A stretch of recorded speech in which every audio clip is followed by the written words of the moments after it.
warahmatullahi wabarakatuh. Sampurasun mitra-mitra dangu. Alhamdulillahirabbil alamin. Mang Arman Wijaya tiasa ngahibur dina acara dongeng Sunda. Carios nu baris kapihatul si Kemang Racun karya Eko Suara bagian kahiji.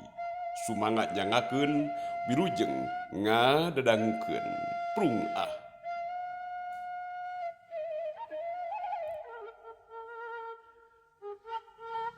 Mitra dangu si Kemang Racun rekaan Eko Suara ieu bagian kahiji nyaritakeun wanci pasosore harita teh cahaya panon poe kuluneun lembur sukasirna sumorot pohara endahna mungguhing murahna Gusti ka umatna nyahna Gusti kasakumna insan hukum di pewenangan geus mere hiji kasugemaan anu tan wates wangenan nganya kitu diantarana sok aya wae manusia anu terang ngabogaan rasa syukur ka anu maha agung malah teu saeutik diantarana anu sok ngabiasakeun ngalajur nafsu umar amarah tunggu diralut catang derumpak keur nyumpunan kasenangan di dunia malah kerja ama anu ipis imanama make jeung sok milampah pagawean anu patukang tonggong jeung ajaran agama sagarupa kerja ama anu geus poho kana sagala-galana ukur kalakuan anu teu bener anu gugulungna hal seperti kitu teh oge dipilampah ku tangtungan saurang istri geulis nu katelah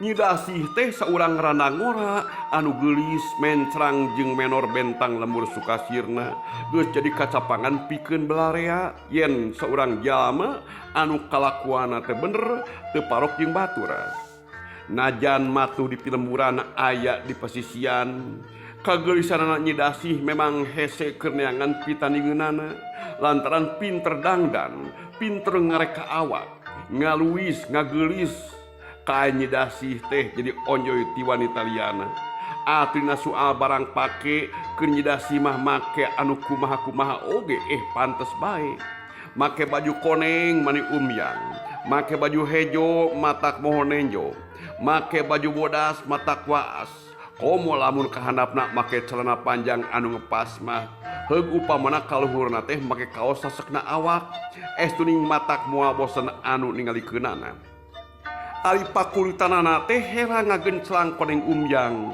mending ngagencelang lir mutiara sakalieun lamun aya reungit atawa kayan lir entrep da tarakuateun lila sok langsung ngagolosor deui we murag ti soledat lantaran leureun bakat tingku herang-herangna sedengkeun ari pangawakan mah meunjang ngleutik imitna medempok lamun lempang mending ngagiplek matak deung deuleueun nakra tong boro anu kasebutna jajaka atawa barudak ngora dalah aki-aki oge sok ngadedak kataji ari nempo nyidasih anu keur lempang teh nyidasih mitra memang pinter ngurus awak pinter ngome kana kayan warugana malah mandar matak pikaresepeun kaum lalaki nya kukuna ge ngahaja we sina paranjang heug dipulas ku eta kitek beureum mani burahay mata kataji bener-bener halisna oge anu asalna kandel ayeuna mah bolenang da dikerik atawa dikurud tapi gancang diganti ku sifat hideung mani ngajeprit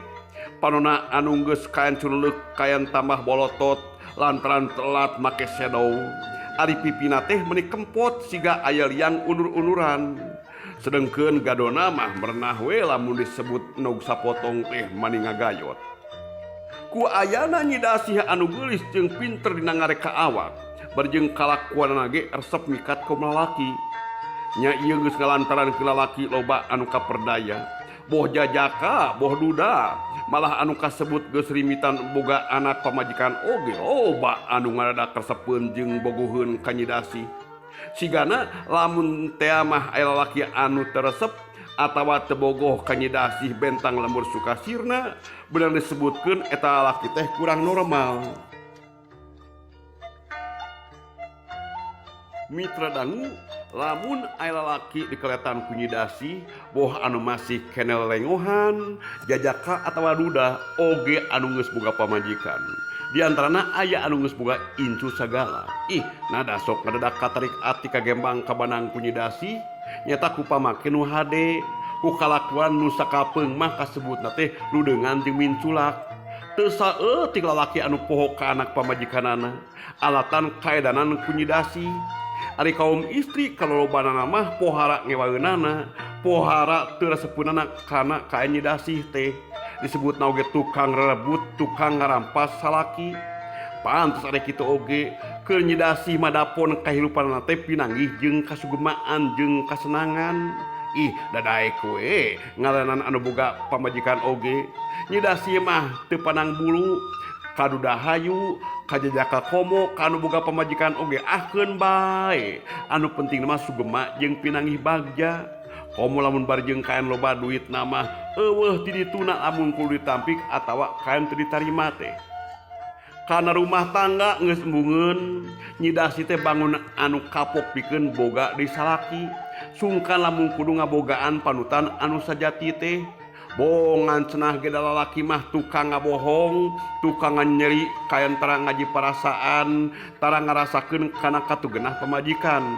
Nu matak keur nyidasi mah kitu naresepeun keneh randaan.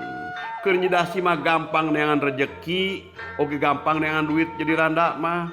Dapon daek ngalayanan kan lalaki teh sok loba wae anu ngahaja datang jeung deui nganjang ka dirina datang ka imahna. Ceuk pamanggih nyidasih mah neangan duit mah lain ka batawi tapi ka lalaki. Bet lebar teuing lamun aya lalaki anu datang nyamperkeun make jeung kudu kaen teu dianteur ka hayangna teu dilayanan pamaksudanana. Anu pentingna mah asal mere duit nu loba we. Kitu tina papahamanana jeung dina kalakuan saela ieu nyidasih. Kirana ngora anu purah meres lalaki anu resepeunana. Dina mangsa pas sore harita kabeneran apanan keur alus poena, pemandangan keur meujeuhna endah, hawa seger, layung koneng hibar, nyidasi teh keur midang dina teras imahna, kabeneran imahna teh pas jalan gede. Atuh sabatae pikeun anu ngaliwat teh sok ngaret heula ka nyidasi. Atuh kunyidasi apan sok diajak imut berjeng hatena mah nya kitu ngaharapkeun yen lalaki eta nu kaperengan ngaliwat teh daekeun nyimpang. Terus we daekeun diajak suka bunga berjeng keteh mere duit anu loba ka manehna lantaran ngahaja ngarah eta nu ngaliwat teh loba anu kabandang. Dangdanana oge nyidasi teh manis satakar kebek. Atuh wedakna ge kaen manis camerok, bibir burahay beureum, halis mani ngajedig hideung, sedauna oge mani hideung kandel, dan ngarah parona ge beuki tamah bolotot atawa tamah curug ka tempona. Lantaran unggal lalaki anu ngaliwat kayaan ti jalan teh kunyidasih mah apan sok diajak imut. Teu saeutik lalaki anu kayaan kurang kuat imana mah sok nyimpang nyamperkeun ka nyidasi. Nya anu saterusna mah milampah pagawean anu teu bener. Teu bener cek batur, teu bener cek urang. Dari nyidasih mah dianggapna teh bener wae. Sajeruning diuk tu maninah tumpang kaki dina eta kursi hoe teh dina hatena mah nyidasih teh make jeung ngagalinang kieu. Teh mah sugema jadi rana teh geuning teu loba pikiraneun dibandingkeun jeung keur boga salaki. Ngareunah ayeuna ranaan ieu komo lamun salaki kurang pangalana matak perih kana hate mata genah kana hate selalana ge nya kitu nyata kurang jeung kurang bae ningang kayan basa ti heula boga salaki ka ieu jang Kang Jojo.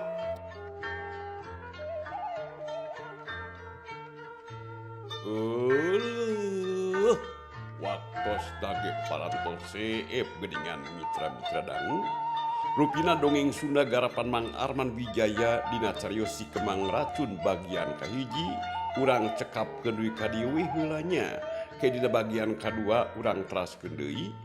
Hatur nuhun mitra tina sanes kanten prahatosan wilujeng kantun per mios.